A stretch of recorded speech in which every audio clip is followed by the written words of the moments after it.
virtually. We may not have any physical class. I'm so sure about that. So, as I was saying, group accounts, when we talk of group account is an account that is prepared to show the reports of entities that are within the same control as one. There is an account that is prepared to show the result of two or more entities that are within the same control as one. What are we saying? Entity A, B, C are different entities, but those that are at the helms of the affairs of entity A, that is those that are controlling or making decision when it comes to entity A, are also the ones making the decision when it comes to entity B, and are also the one when it comes to making decision for entity C. Then, because they are the same set of people, then we refer to such account as a group account. We refer to such account as a group account or a consolidated account. And consolidated account is a provision or is required or mandated by IFRS 10, the IFRS 10 Consolidated Financial Statements, which requires companies to prepare a single financial statement for the entity and every other entity that is within their control. And we established that what, for you to have control in another entity, before you can refer to an entity as what's it called, as before you can refer to an entity as subsidiary of another, then the parent entity must have at least, or must have above 50% holding in the subsidiary. That is, before an entity which we call a parent can refer to another entity as their subsidiary, they must have owned at least or more than 50%. They must have owned more than 50% of the equity shares of that subsidiary entity. Remember that from our knowledge of law, we said shares are units of ownership, and it is the shares, that is the equity shares, not any shares now, not preference share, but the ordinary shares is what determines who holds the business. And if that is what determines who owns the business, when you now hold more than 50% of it, because what the shares does is that it gives you a voting right in the entity. It gives you a voting right, and the vote is being done to make decisions for the organization. Now, the weight of your vote is based on your percentage of voting. And when you have more than 50% in an entity, it simply means that what, you may be making decisions. Because when you say yes with your 51%, if every other person that owns the 49% even says no, your yes will still stand, because majority carries the vote. However, as you enjoy that benefit, you are also mandated, you have the obligation to prepare a consolidated account. The one we have looked at in the time past is where we have just one subsidiary, or maybe one subsidiary and one associate, or maybe just one associate. So in the first aspect we'll be looking at today, we'll be looking at fellow subsidiary. What is fellow subsidiary all about? It is where one company has more than one subsidiary. One company has more than one subsidiary. If a company should have more than one subsidiary, it simply means the subsidiary to each other, they become fellow subsidiary. That is, subsidiary 1 to subsidiary 2, they are fellow subsidiaries. And when we are to consolidate fellow subsidiaries, it is just the same thing as our normal consolidation rule we are used to. Just that in this case, we are not looking at just one entity. We are looking at more than one subsidiary. That's just the difference. Having said that, let's quickly remind ourselves and refresh our memory of what we learned in group accounts in skills level. So remember, when we want to consolidate, the rule in consolidation is that first thing you do is to draw a group structure. You draw a group structure. And how do we draw group structure? Group structure is just an illustrative diagram that shows the relationship that exists within the group. It's just an illustrative diagram that shows the relationship that exists within the group. So take for instance, we have A, we have A that acquires C, and also acquires D. So let's say in B they have 60%, in C they have 75%, and in D they have 80%. This is what a group structure looks like. This is just to tell us. So B, C, and D are fellow subsidiary. Then we also note what is the NCI in each of the entity.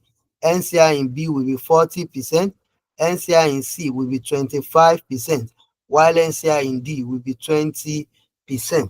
Then also part of the group structure is we noting what is our date of acquisition and our date of consolidation. In some cases, the date of acquisition for BCD might be the same and it might be different. If it is different, we state their respective dates separately. We state the dates separately. The date of acquisition for B, date of acquisition for C, date of acquisition for D, date of acquisition for D. Then once we do all of that, we are done with our group structure. The next thing we do is to do the net asset summary. Net asset summary. Net asset summary is necessary for us to determine what is the net asset at the date of acquisition and what is the net asset at the date of consolidation. Why is net asset very necessary to us? Because the net asset is actually what we are acquiring. Remember when we say accounting equation, asset minus liability equals equity. So if you are buying equity, invariably you are buying the asset and liability, because what did they use to buy the asset and liability? What did they use to buy the net asset, which is asset minus liability? It is the equity.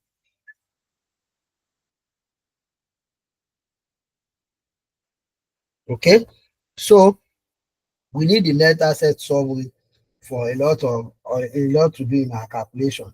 And like I said, net asset summary will need 3 columns for that.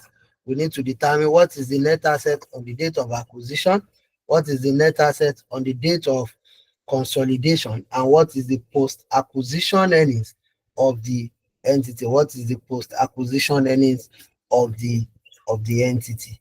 So post-acquisition earnings is just the changes that has occurred between the date of acquisition and the date of consolidation. And why we need that is because we will need to split it between parent and non-controlling interest. Remember now, in a group account, we now have two entities in we now have two parties in the subsidiary.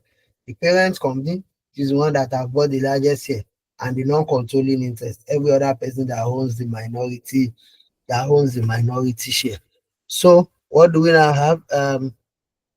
So after doing non net asset summary, we calculate the big threes. We calculate the big threes. The big threes. The big threes being what? Goodwill, goodwill, non-controlling interest, and group retained earnings or consolidated retained earnings. And don't let us forget goodwill. We say goodwill is the excess of purchase consideration over identifiable net assets of the business. And goodwill is calculated on the date of after the date of acquisition. We don't calculate goodwill again. We don't adjust goodwill. Even if there's additional purchase, we don't recalculate goodwill. Goodwill is only calculated on the date purchase was on the date of acquisition. After that,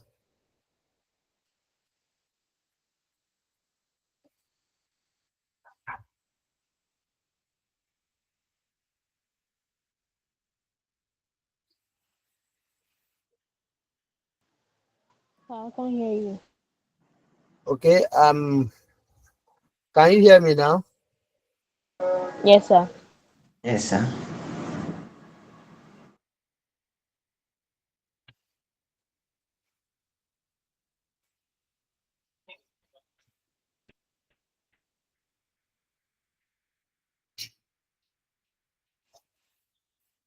Okay, so having said that, we calculate goodwill using two methods. You can either use the full goodwill method or the partial goodwill method. We usually use the full goodwill method when NCI is made. We usually and using any of the two, yes, we use full goodwill method when NCI is measured at fair value. When NCI is measured as fair value, and we use partial goodwill method when NCI is measured as proportionate share. That is because when NCI is measured as fair value, NCI will have a goodwill or a gain on bargain purchase. But where NCI is measured at proportionate share, NCI doesn't have goodwill and it doesn't also share gain on bargain purchase. So, but as we all know, I believe we have a thorough understanding of this. When we are calculating, we mostly use full goodwill method. Either NCI is measured as proportionate share or fair value, because we still arrive at the same thing. And since it is the group goodwill we'll be recording in our books, you don't really need to separate what is the goodwill of the parent, what is the goodwill of the subsidiary. Is that clear? Yes, sir. Yes, sir. Okay, so and we also know that when the goodwill exists in line with the provisions of IAS 38, IAS 38 as well as IFRS 3, when goodwill exists as a result of business combination, goodwill usually have an infinite useful life. So what do? We continue to test it for impairment annually, so that when it is impaired, we quickly impair it, so we don't carry it at a value higher than its carrying amount. We don't carry it at a value higher than its carrying amount. So um yeah, so that is that. And we know how we treat impairment of goodwill. Where entire is measured as proportionate here, goodwill is for the parent only. But and the impairment will be for the parent only also. That means we just take the impairment, we take it out from the group retained earnings, and we take it out of the goodwill itself. But where NCI is measured at fair value, then the impairment of goodwill will be shared between the parent and the subsidiary. It will be shared between the parent and the subsidiary. Yeah, so that sorry, parent and non-controlling interest. Parent and non-controlling interest. That is that on goodwill.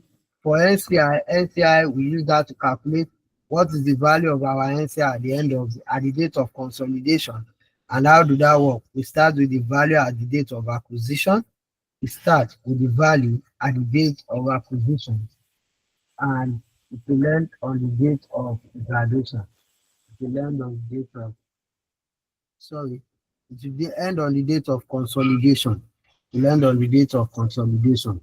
While consolidated retained earnings is just to calculate the totality of what retained earnings belongs to the group, and that will be the parent retained earnings plus their share of the subsidiaries retained earnings. Their share of the earnings. Subsidiary retained earnings.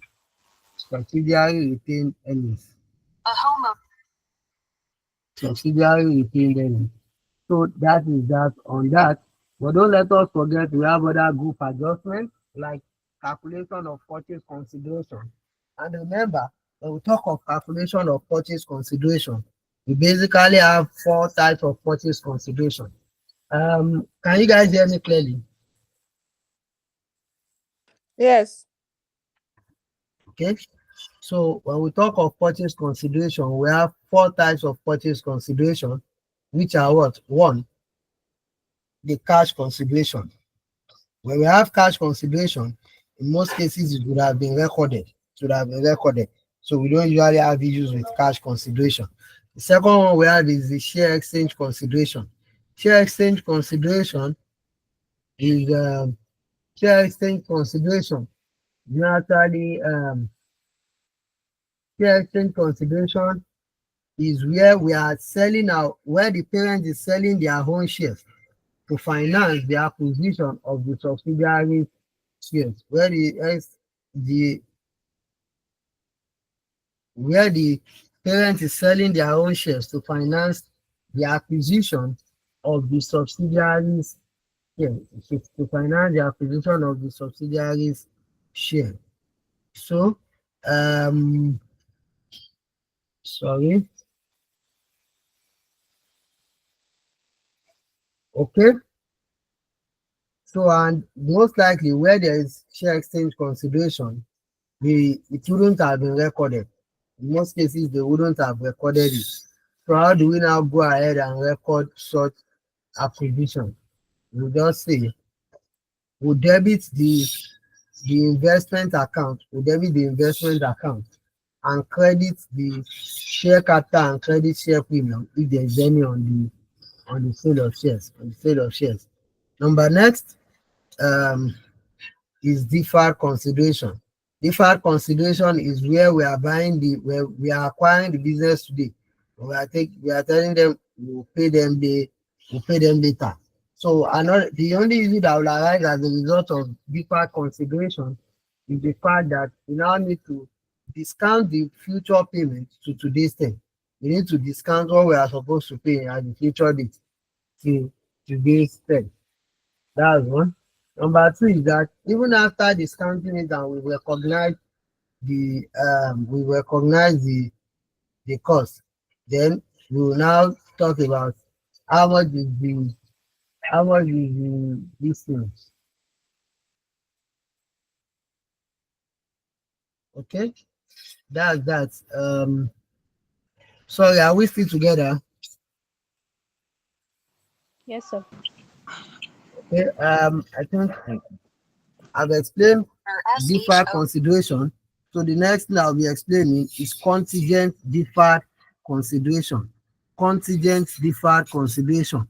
What is contingent deferred consideration? Contingent deferred consideration simply means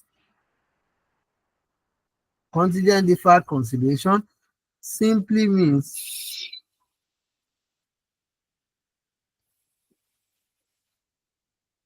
so contingent deferred consideration occurs where we have a deferred consideration, but the deferred consideration is not definite, uh is not a known amount as at now. It is contingent on something else. You know, when we say contingent, something that is relying on another thing, is relying on the occurrence or non-occurrence. It is depending on the occurrence or non-occurrence of one or more events. So maybe you have said, okay, we'll pay you for these shares, but we'll pay you whatever the share price is in 3 years' time. So in that case, what do? It is a contingent consideration because we don't even know what the share price will be in that 3 years' time. We can just estimate it. But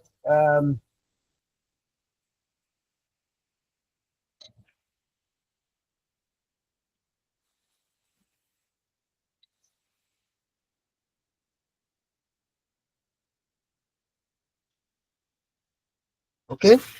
So for contingent deferred consideration, if we are to record it in our books, what do? We'll have to fair value the consideration. We'll have to do a fair valuation of the consideration. That is, we look at what would have been the fair value of that consideration as at today. That is what we'll put on the date of acquisition. Then we'll keep on fair valuing it every year. The difference will be going to our retained earnings. The difference will be going to the retained earnings. That is that on purchase consideration. Then driver. Sorry. Then after purchase consideration, we also have things like fair value adjustment. Fair value adjustment is where the fair value of the net asset on the date of acquisition is not the same as the book value. And how do we do that? If it is not the same, if it increases, we increase it when we are doing our net asset summary. If it's decreasing, we decrease it also. So um sorry, will increase or decrease it. So that is that on fair value summary. So the next thing is um sorry. um so that's for fair value adjustment. Fair value adjustment, we just need to do the necessary correction. If it's increasing, we debit the asset that is increasing in value, and what, and we credit our equity, credit it to our equity. So what else do we have? We have things like intergroup adjustment, like unrealized profit on non-current assets, unrealized profit on inventory, goods in transit, trash in transit, Razak Amoro, sorry, goods in transit, cash in transit. Then how do we deal with all of this? I believe we should still be able to record it for non-current assets on non for unrealized profit on non-current assets. We capitalize it for no sorry, we recognize it in the books. How we dey recognize it by debiting the retained earnings of the entity that sold. We recognize it by debiting the retained earnings of the entity that sold, and the crediting the inventory, or yes, and crediting the inventory or crediting the non-current asset. If it's a non-current asset, because it would have given rise to recharging the wrong amount as depreciation, it would have created an issue of over depreciation. So what do we do for the over depreciation? Also, we will correct it. We'll correct it by debiting that to the asset account, debiting that to the asset account, and crediting what? And crediting the um retained earnings of the person that is charging depreciation on the asset.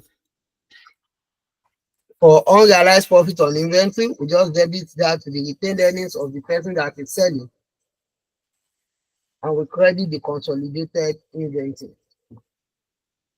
Also, for cash in transit, we assume the cash has been received on that day, and as such, we do what? We debit the cash or bank and credit the receivable because before you receive cash, the person was owing you before. So we debit cash or bank, and we credit receivable. um for this thing, goods in transit is also, we assume that they have received the goods that day. So what do? We debit it to inventory and credit the payables of the buying entity. We credit it to their payable. However, if the goods in transit is sold as profit, which will most likely be the case, we also need to calculate unrealized profit on that inventory for it, on that inventory. So that is that. What else? Intergroup account, we can have maybe intergroup payable and receivable. The standard says we should let it off. You can have intergroup loan, or amongst other things. We net it off for the purpose of our consolidation. And when we have media acquisition, we just have to know how to apportion and know what part is pre-acquisition and what part is post-acquisition. Do we understand?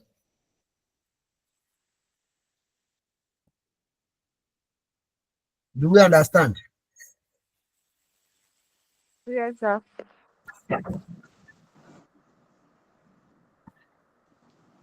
Sorry, 1 minute.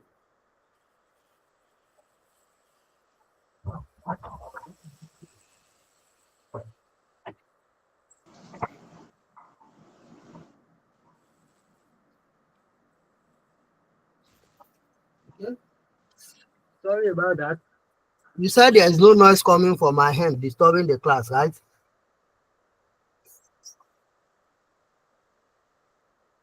No, sir. Hello? No, sir. There's no noise from you. And Okay, so as I have said, for what's it called, fellow subsidiaries, just like we are doing recap of what we have done in our group account. So we'll just look at maybe one or two questions. We'll call it a time, and that will be all for tonight.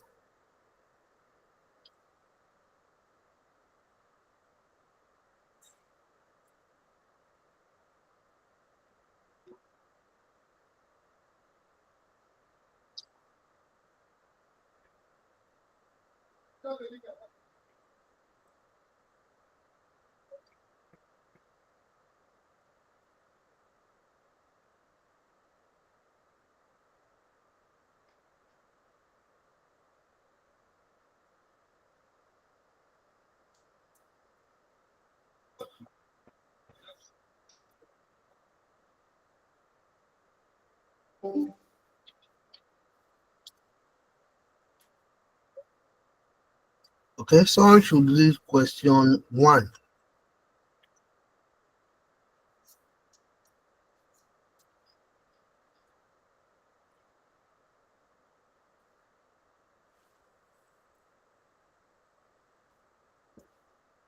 Okay, someone should walk us through question one, please.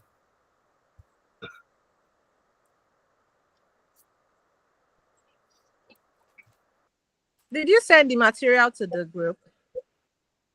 Which of the group? Legacy professional group. I've sent it since the first time we had the class. No, no, I was not around then, so I don't have it. Please, can you receive? Sorry, sir. That should have actually been on you. Because I just joined, not like didn't join at the first class.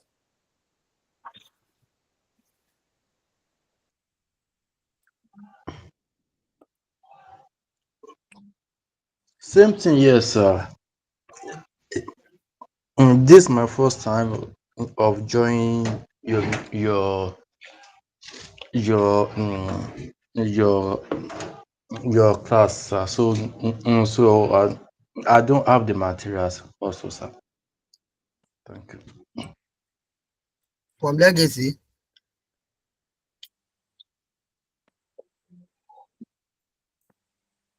are you from Legacy? No, Okay, sir. there is just sent it now. Because I just sent the material to you guys today. Oh, Oh, you just resent it, no? Thank you. Okay, please, let's quickly move. Question one so that we can finish on time. My glasses. Yes, yes.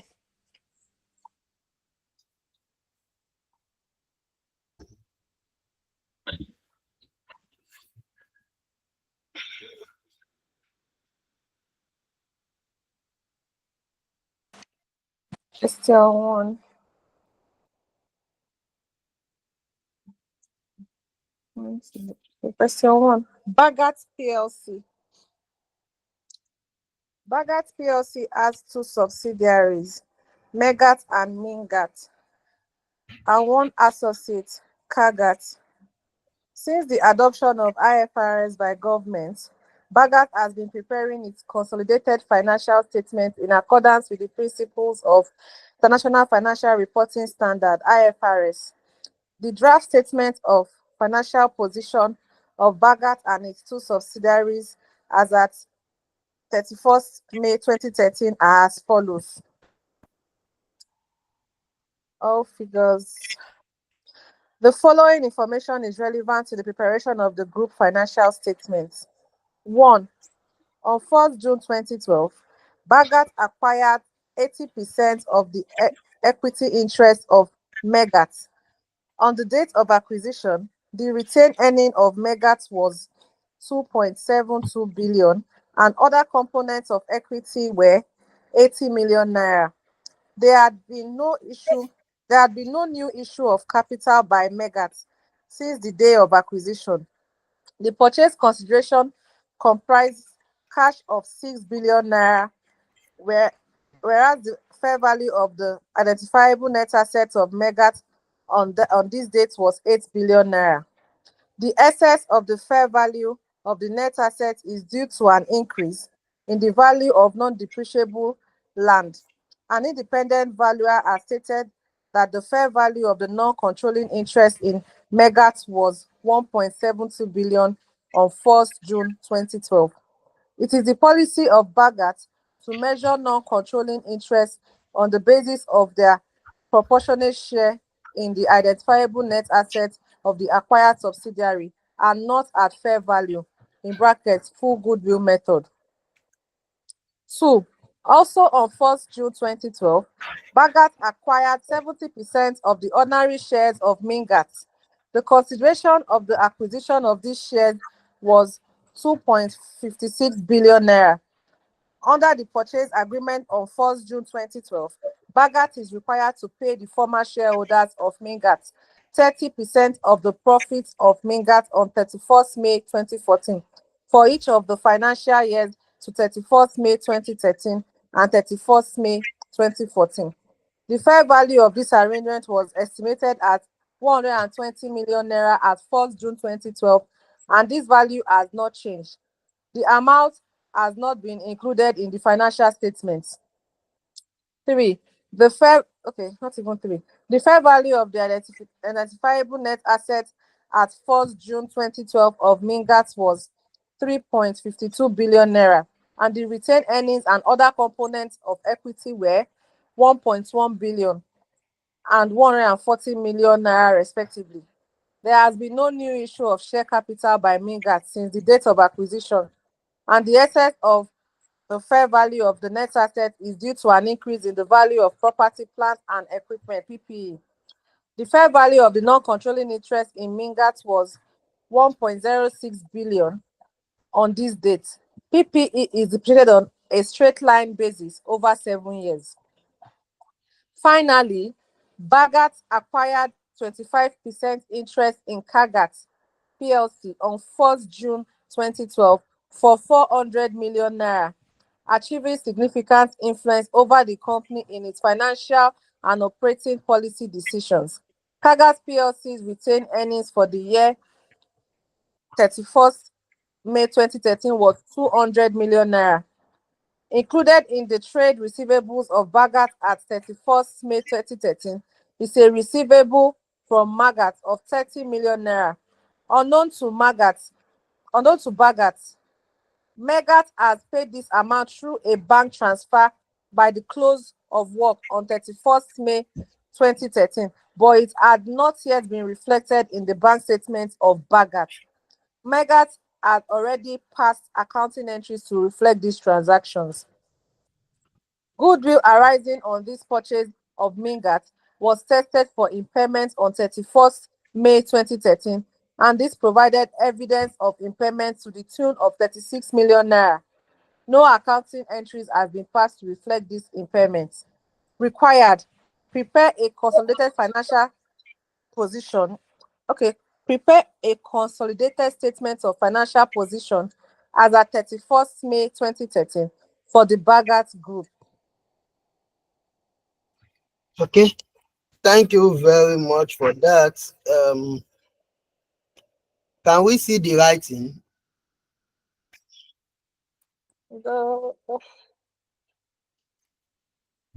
No. Okay, that's a good. I actually don't want you to see it. Ah, Allah dang.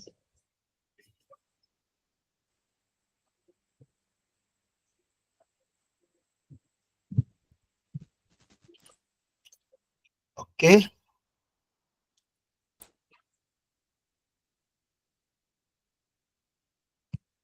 we have Bagat School. Can you see this now?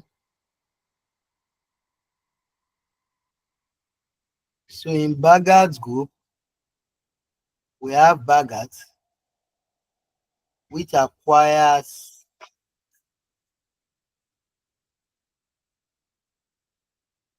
Migat. and also acquire Mingat. Then they also have an associate, Kagat. For Migat, they acquire 80% of the equity shares there. They acquired 80% of the equity shares there, and NCI will be 20%.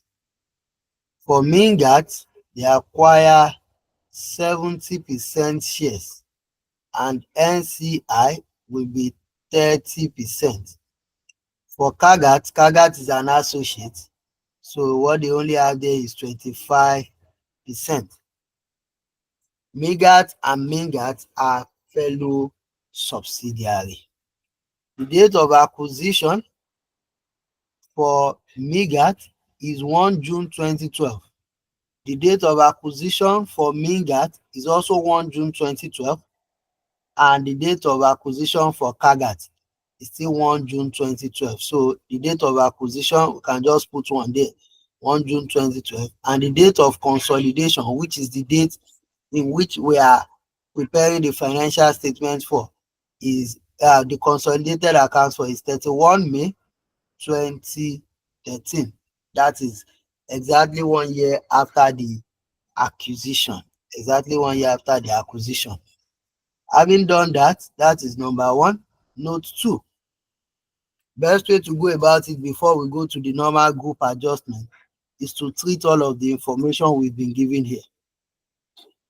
So information one, we are given that they acquired 80% of Migat, and that day they gave us what the retained earnings of Migat was, and their other components of equity. We will need all of those as information for net asset summary. There has been no new issue of share capital since that day. They gave us the purchase consideration, and they gave us the fair value of the identifiable net asset. Okay, it was the excess of the fair value that they told us that there is an excess of the fair value of the net asset over the book value, and it should be attributed to a non-depreciable land. A non-depreciable land. Even though they gave us the fair value of the non-controlling interest, they said their policy, the policy of Bagat, is to measure NCI at proportionate basis. That means the fair value of non-controlling interest they gave us there is just making noise in the question. It's just making noise in the question. Okay?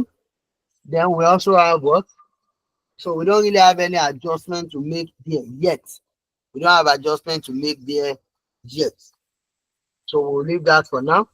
Number two, it gave us the purchase, the percentage of holding in Minga to be 70%. It gave us the consideration to be 2.56. And also, they told us that there was an agreement. In the purchase agreement, there was a contingent deferred consideration, because they said they will pay the former shareholders of Minga 30% of the profit at future date. So that's a contingent deferred consideration. And they gave us that the fair value at that date of acquisition was 120 million, and the value has not changed. The value has not changed. So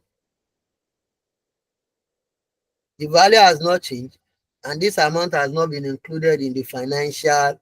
It has not been included in the financial statement. So we just have to take note of that.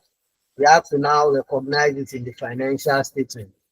We have to now recognize it in the financial statement.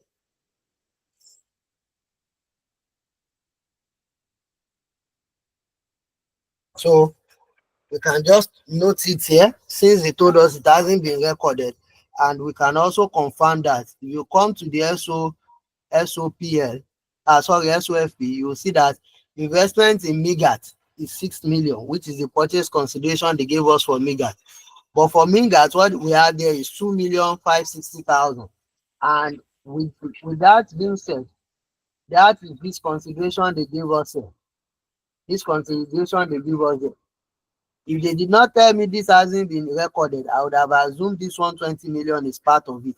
But since they told me it hasn't been recorded, then I would say contingent deferred consideration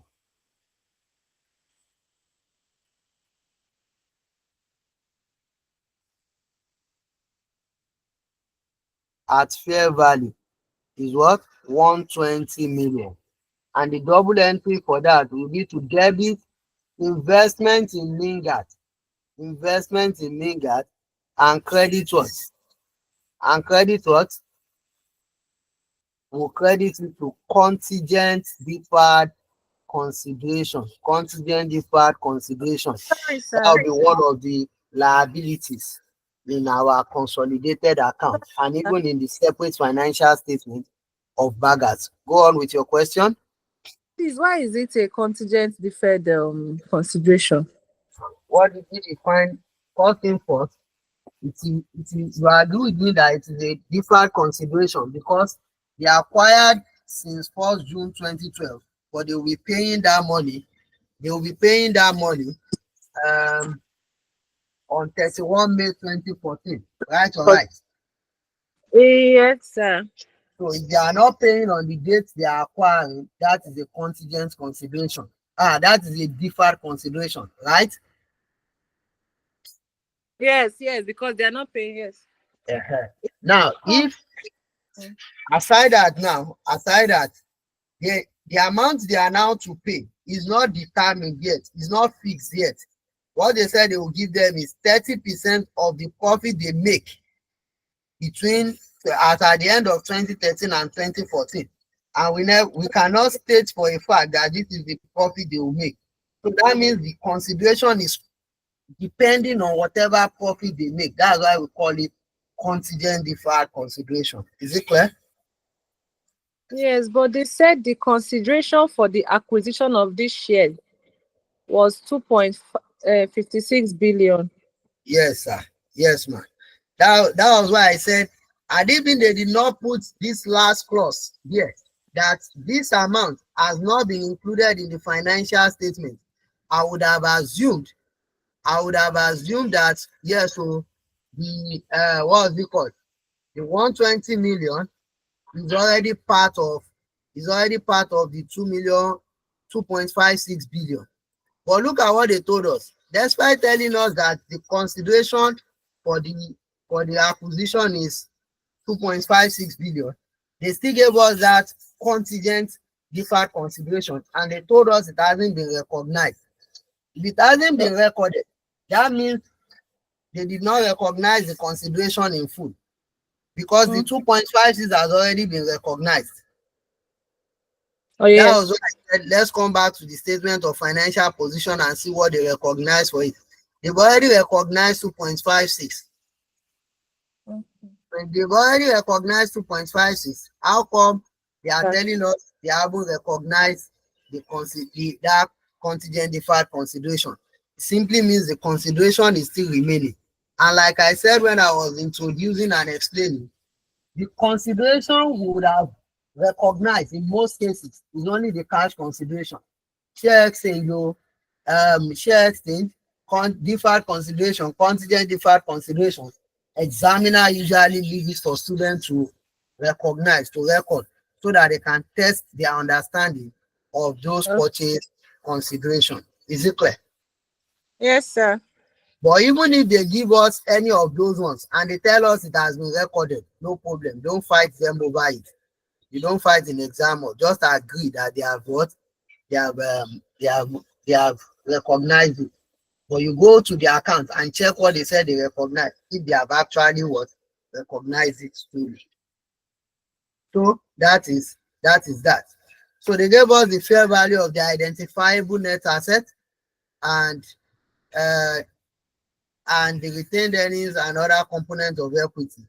And they told us that there have been no new issue of share capital. That's usually the case. That's usually the case. And they told us the increase in fair value of the net asset is due to a PPE. Is due to a PPE, and the PPE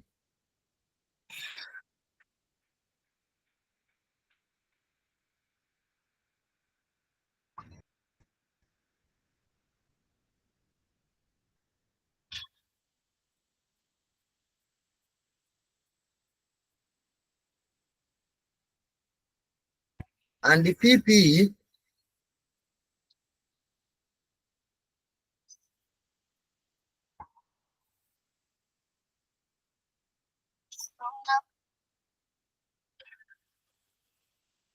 sorry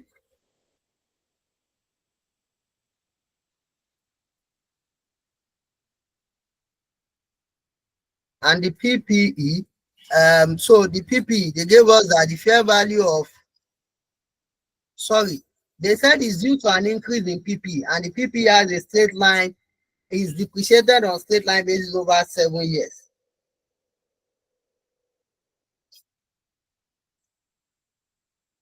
So we'll see what we'll do about that when we get there.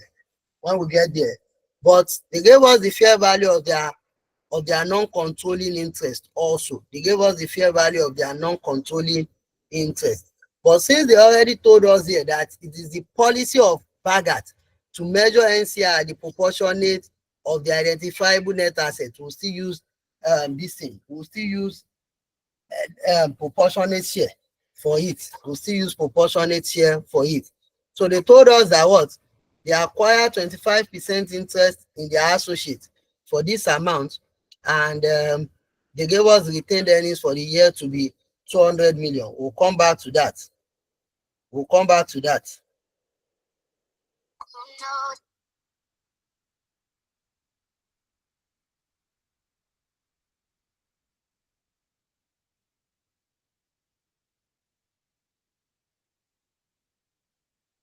Okay.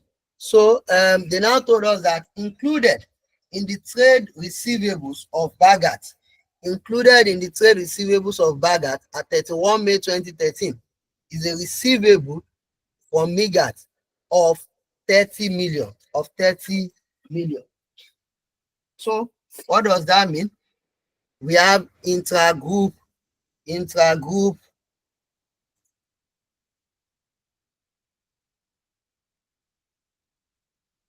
we have intra-group what? We have intra-group receivable, or we call it intra-group current account. So what do? That receivable, we need to write it off. We need to write it off. So what do unknown to Bagat, Megat has paid this amount through a bank transfer by the close of work on 31 May 2013, but it had not yet reflected in the bank statement of Bagat. Megat has already passed accounting entries to reflect this transaction. So what does that mean? Even though the first scenario they painted was an intra-group current account, they've used the second sentence to change it back to what? Cash in transit. They've changed it back to cash in transit.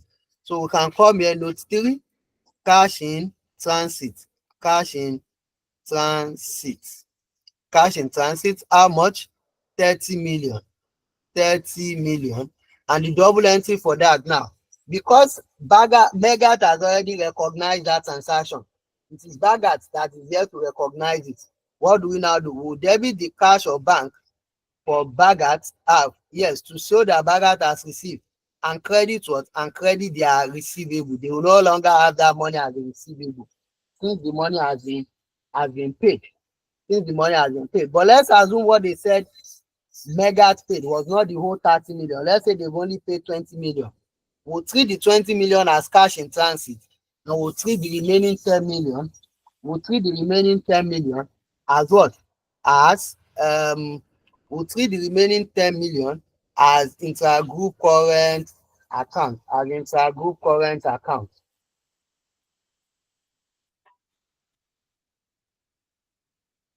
As intergroup current account. So the intergroup current account, the intragroup current account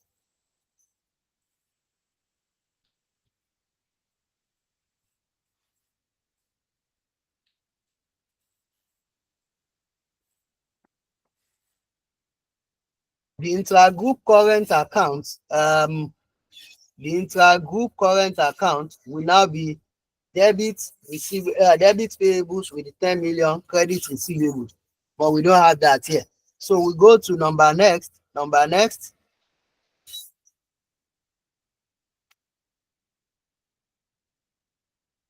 um goodwill.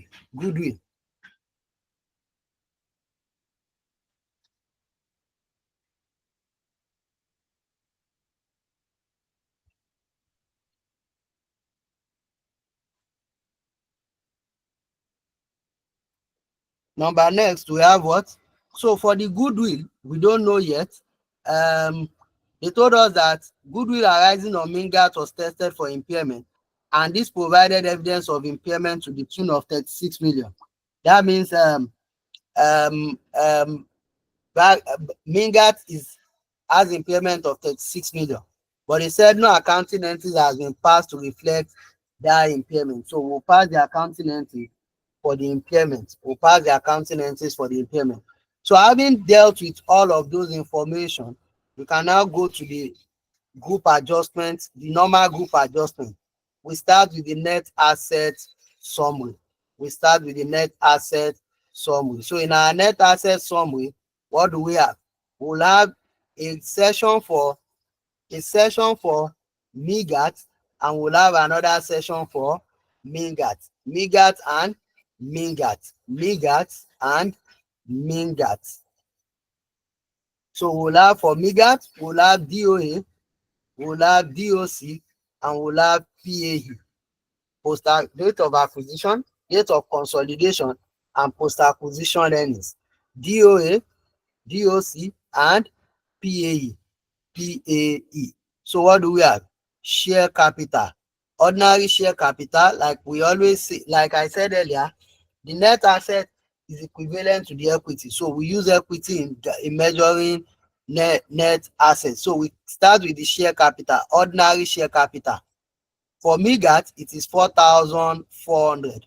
4,400. And since they've told us in the notes that there has been no change to the share capital during the year, it will be the same thing for date of acquisition and date of consolidation. And date of consolidation. As for retained earnings, what we have in this statement of financial position is date of consolidation figure. Date of consolidation figure, which is 3,000 and 1,600. For the date of acquisition figure, we'll go back to check our notes. For other components of equity, we have 80 and 140. Same thing, date of consolidation figure, not date of acquisition. For date of acquisition, we'll go back to our note and check, and that's what we have for our equity. So for MIGAT now, they told us that what? They told us that the retained earnings was 2.72 billion on that day. That means it will be 2,720. 2,720. So the difference between DOC and DOA is what will now give us our PAE. Do I have people with calculator there? Other components of equity is also 80 on the date of acquisition. So that means this will be nil. This will be nil. I want to believe some people.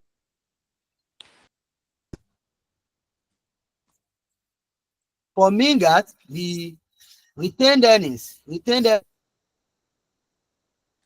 means it will be 1,000, and the 40 million. So that means this has no change also. Came with calculator, or you guys can't hear me again? For MIGAT, We the can hear retained you. post-acquisition earning 280. How much? 280 for MIGAT. 280. Okay, and this will be 500, Abby. However, they gave us the total of the fair value of identifiable net assets on the date of acquisition. They gave us, sorry, they gave us what it should be, So help me add the DOA. In each case, what's the figure you are getting?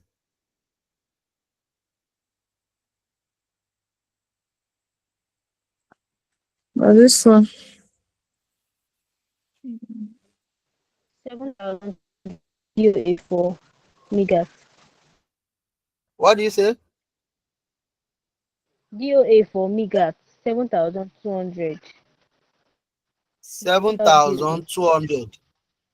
Okay, 7,200. What about this one? This should. However, if you look at MIGA, they told us the fair value of the identifiable net asset was 3.52 billion. 3.52 billion minus 3,240 would give us how much?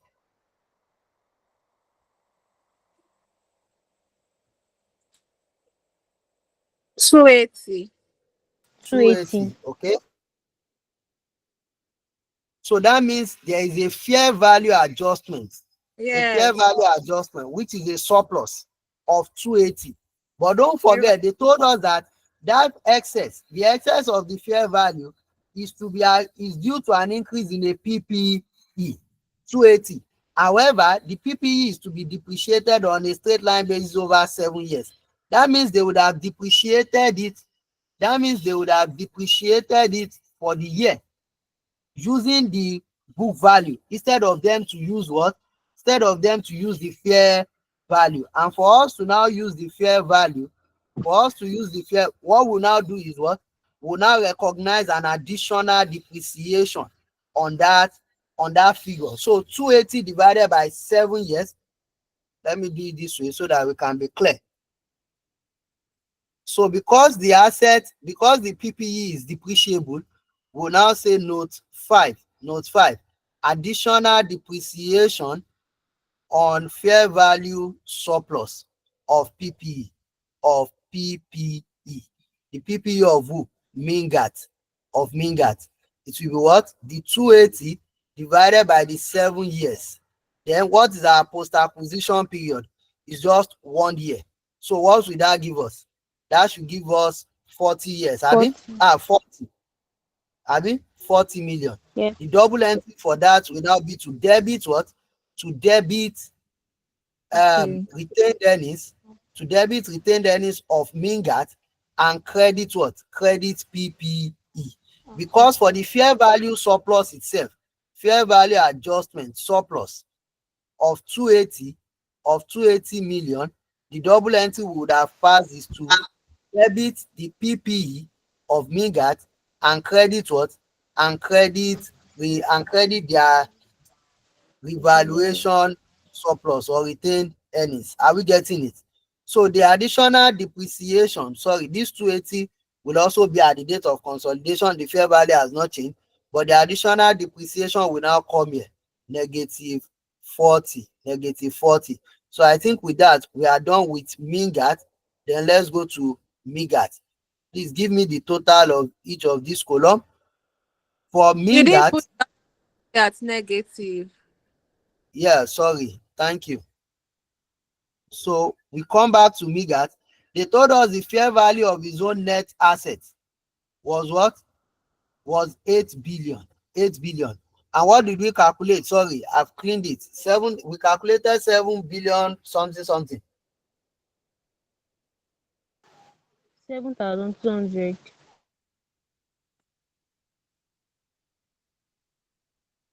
7,200. Okay, so if we do 7,200 minus the 8 billion, so that would have given us what? 800. 800. But because they told us the decrease or the change is Excess. relating to a and land being a non-depreciable asset means we will not calculate any additional depreciation for Depreciation. it. So please give me the total for each column.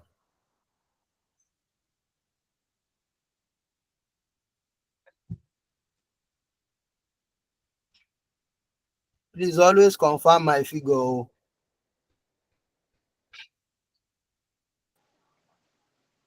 DOC for Megat 3,980.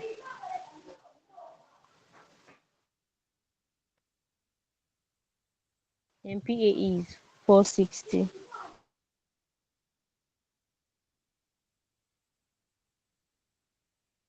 I'm coming now.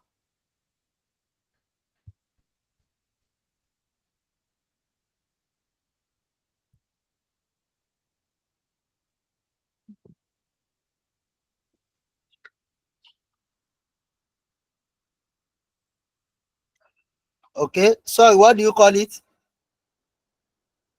3,980. That's for the both of 3,980. 980. Yes. And this Then one will be 460, Abby. 460. Yes.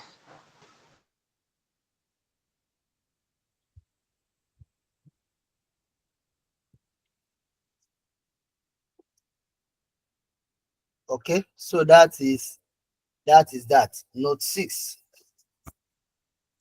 Note 6.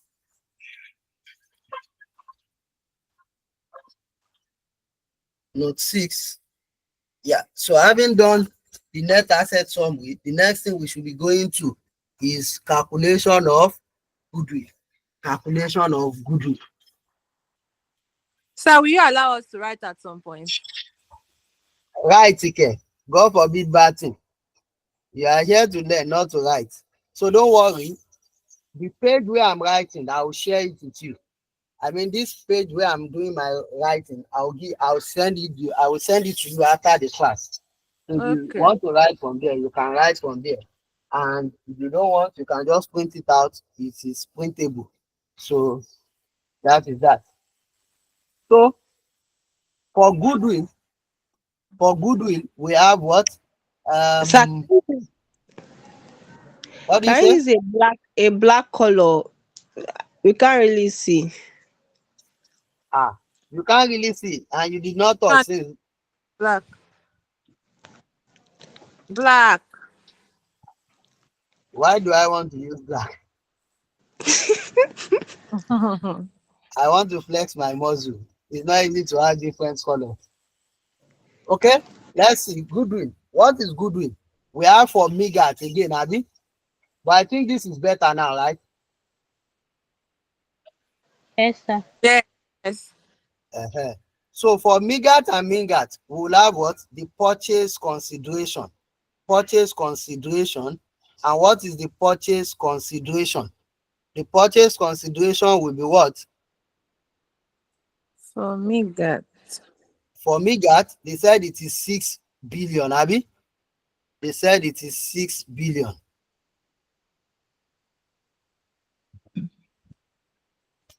Wait, oh. Yes, now they told us Let me me use. muwala tapo mi 6 Oh, billion. billion. Eh, Okay. cause kẹ́ tó sọ pé mo muwala tapo ni mi dẹ̀ figure yẹn wá. For Mingat, it will be what? 2 million, 2 billion, 2.56 billion plus what?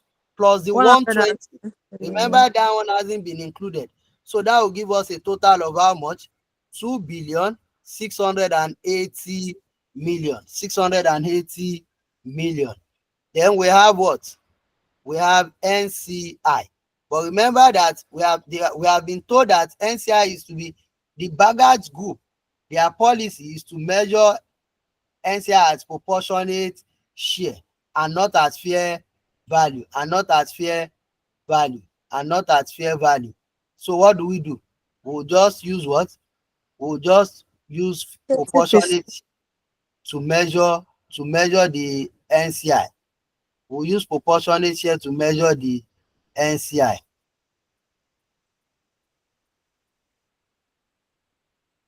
So we'll say NCI as proportionate share.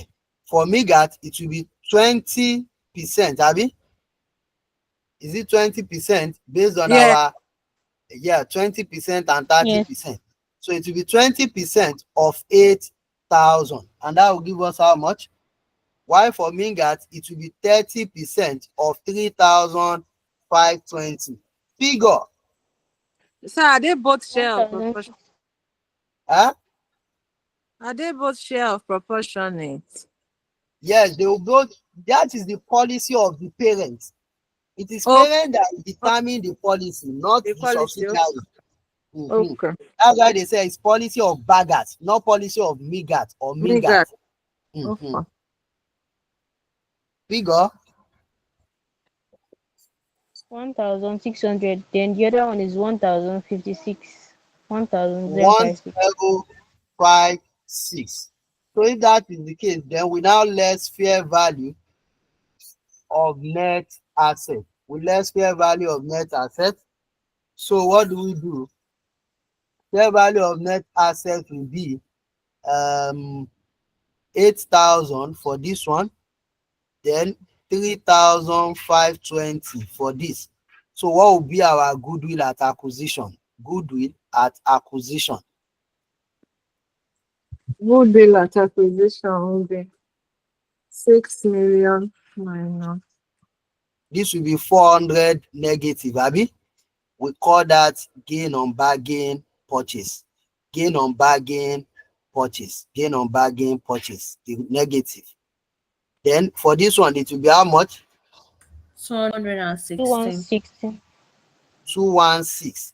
So you can see that when they were telling us about impairment, they did not tell us about MIGAT because they already know MIGAT does not have goodwill.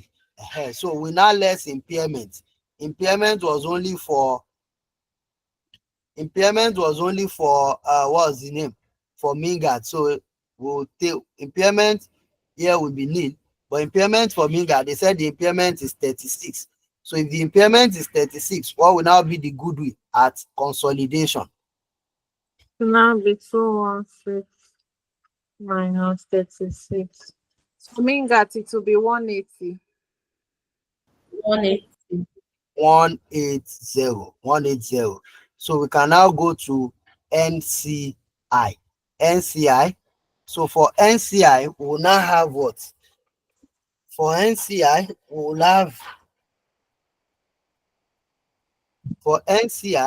have what? We still using MIGAT and MINGAT. Value at acquisition. Value at acquisition. The value at acquisition will be what? 1006 for MIGAT and 1056 for MINGAT. Then their share of post-acquisition earnings. Share of post-acquisition earnings. For MIGAT, it will be 20% of how much? Of 280. While for MIGAT, it will be 30% of what? Of 460. 460.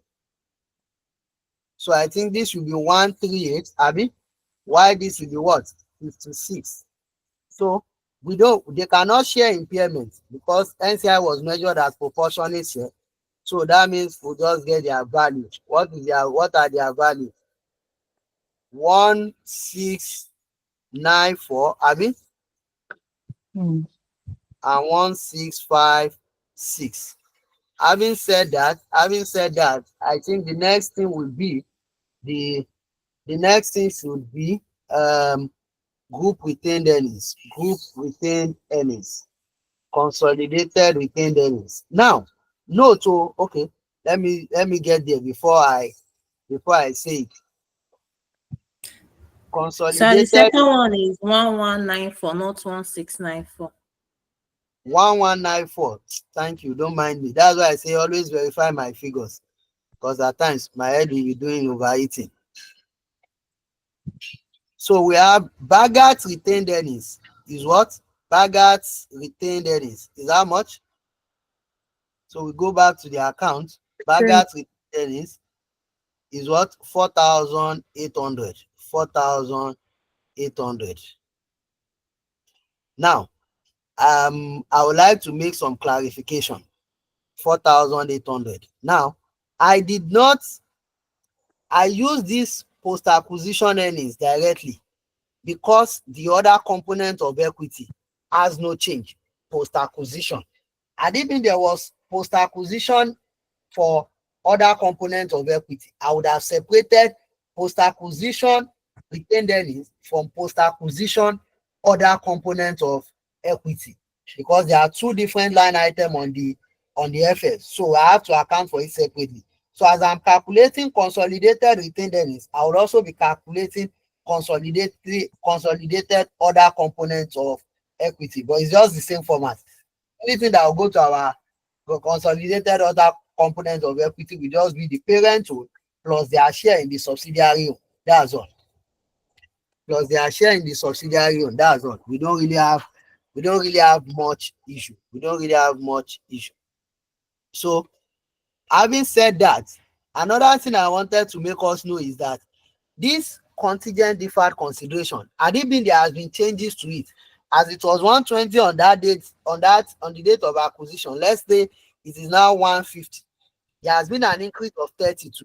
The increase will be a reduction to our consolidated retained earnings because it means we are now paying more. Are we getting it? While we debit it to our consolidated retained earnings, we'll go and credit it to the contingent deferred consideration. But since we don't have that here, we can now say share of post-acquisition earnings. What will be our share? For Migat, we'll share 80% of 280. And for Mingat, we'll share 70% of 460. Then share of impairment. They are not even sharing impairment with anybody. They'll be the only one to take the whole impairment of 36. Then gain on bargain purchase. Gain on bargain purchase. How much? 400. 400 is an additional gain to them. Then we go back and check. Is there any this unrealized this additional depreciation has already been treated in Mingat's this thing. Aside that, I don't think we have any other thing. We don't have any other thing. So give me this figure. Let's get our figures and conclude this consolidation.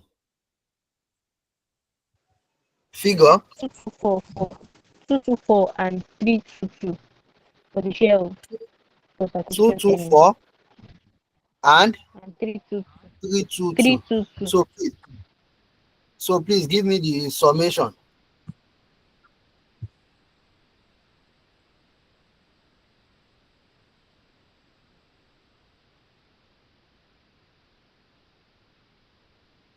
Five thousand seven one thousand zero. seven hundred and ten.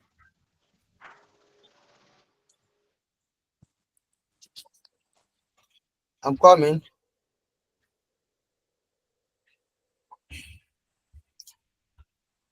5,710. 710. So let's now proceed to consolidation. I don't think we have any other thing to calculate. Consolidated statement of financial position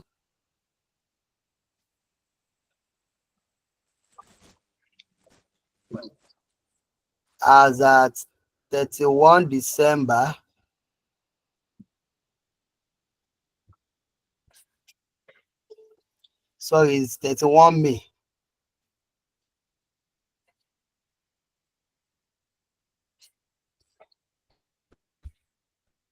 31 May 2013.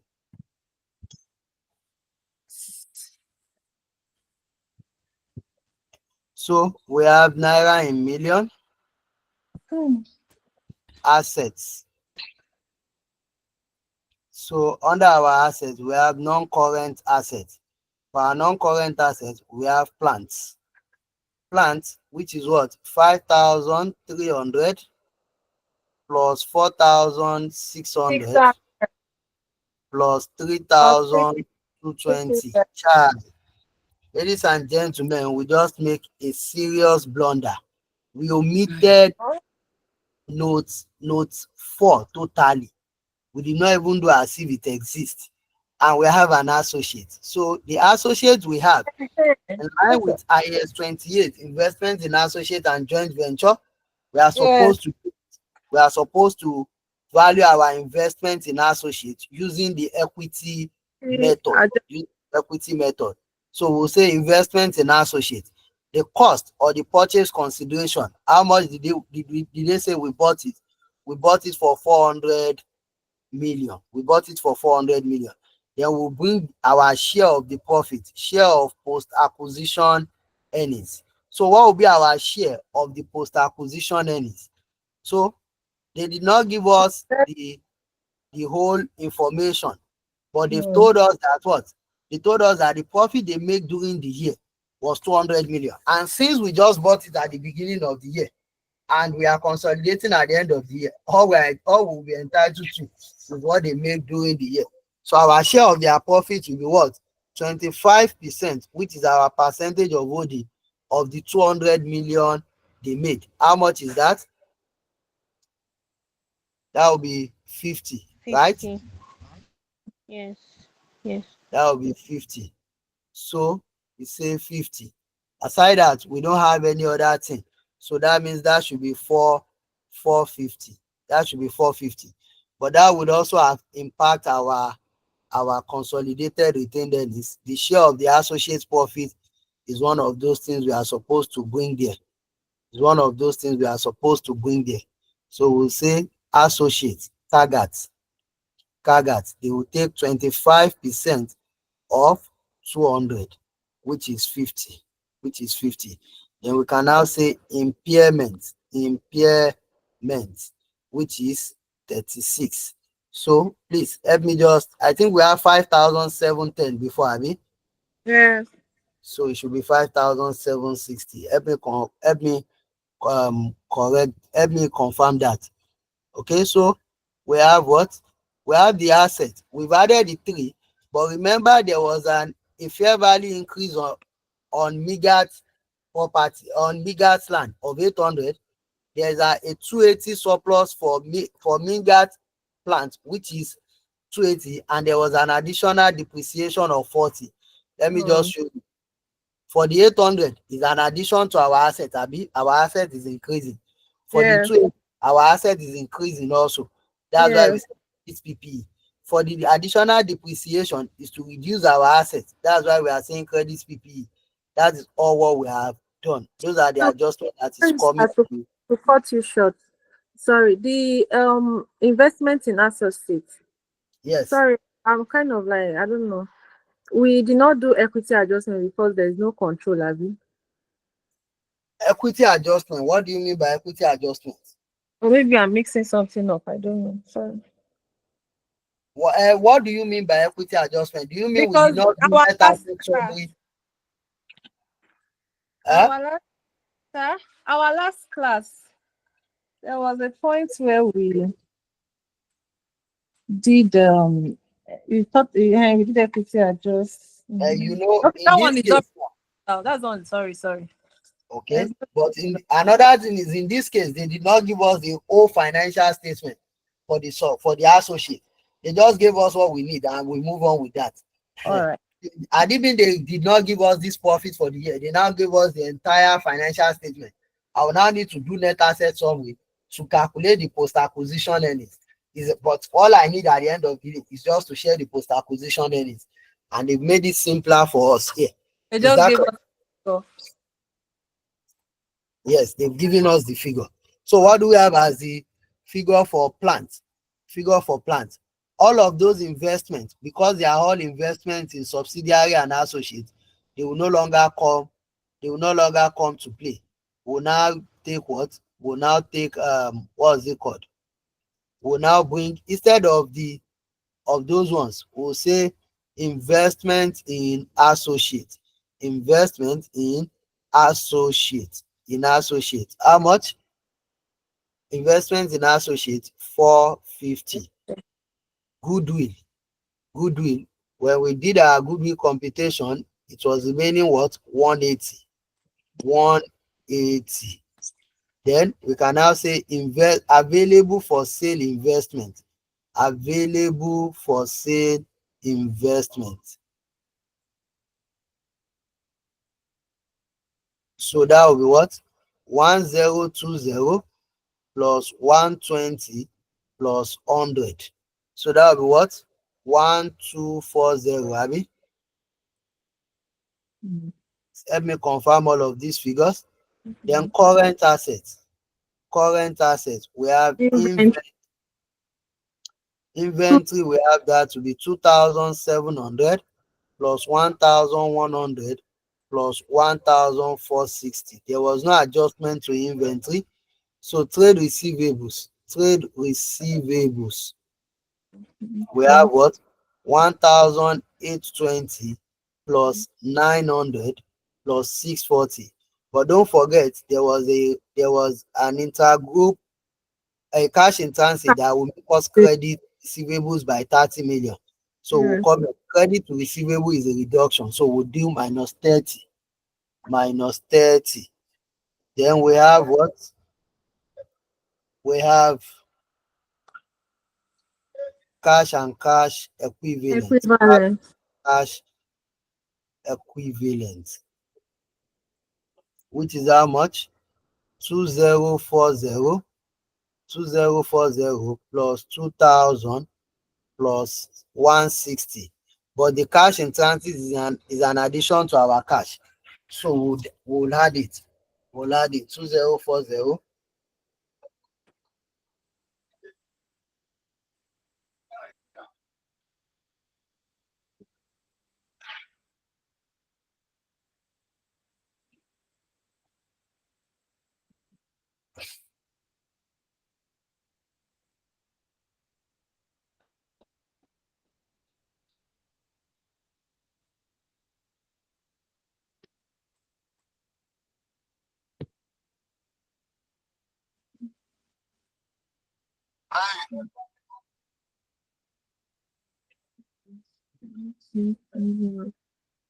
Oh yeah, please give me figure. For trade, for inventory, 5260. 5260. No one has calculated plant. Ẹ ṣàánú mi o, mò ń lọlé o. The plant is 14,160. 14,160. What about receivables and cash and Trade cash? receivables, 3,330. 3,330. Cash and cash equivalent? 4,230. 4,230. Please help me get the total assets. Help me get the total assets. So equity and liabilities will have what? Will have share capital. Share capital 10,400. Don't forget, we don't consolidate share equity. We've already done the adjustment for it. Retained earnings, consolidated retained earnings, which is what we calculate up there. We'll have that to be what? We'll have that to be 5,760. 5,760. Then other components of equity. You can put it there to consolidated other components of equity, but it will not change because there was no changes to the component of equity of the subsidiary. It should just be 240. So the summation of all this will give us their shareholders fund. Then we can now bring NCI. What is our NCI? We have NCI to be 1656 plus 1194. 1656 plus 1194. Oh yeah, please, figures. Then we can go to non-current liability. For non-current liability, we now have things like long-term loans, 2,400 plus 300 plus 100. That should be 2,800. Deferred tax, 500 plus 180 plus 60, 740. Then we have contingent deferred consideration, which is how much? 120. Then we can now go to current liability. Trade payables. Trade payables. Trade payables, which is how much? 2,300 plus 600 plus 1,200. Then current tax payable.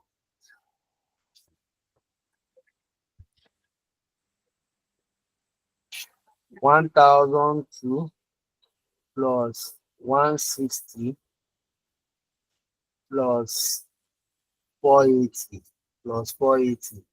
Summation, please. Please scroll up a little. Let's be able to sum up the. Yes.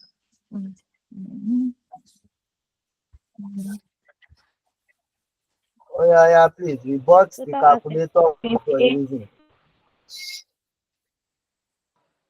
Total assets 28,850. Huh? 28,850. 28,850. Give me the not the shareholder. 16,400. Give me figures. Huh? 16,400. 16,400. 16,400. What about the NCI? 2,850. 2,850. The this thing, the tax payable and trade payables, Trade payable 4,100. 4,100. Tax payable, 1,840. 1,840. So what's the summation of it all? 28, Huh? 850. 28,850. Yes. 28,850. So that is that on that. Any question before we call it a time on today's class? Any question? So, ladies and gentlemen, I will um I will get back to us on when we can have the completion class on this fellow subsidiary. But I would like us to look at one or two more examples before we call it a time on fellow subsidiary. Mind you, with what we have done, you can now go ahead to practice any question from past question as well as any other place you see a question that is testing your knowledge fellow fellow subsidiary. Thank you very much for your time. I'll see you in the next class. So somebody is raising up her hand. Ah, Yes, sir. I want. ask your question. Sir, Oh. yes, sir. I wanted to ask questions regarding that part.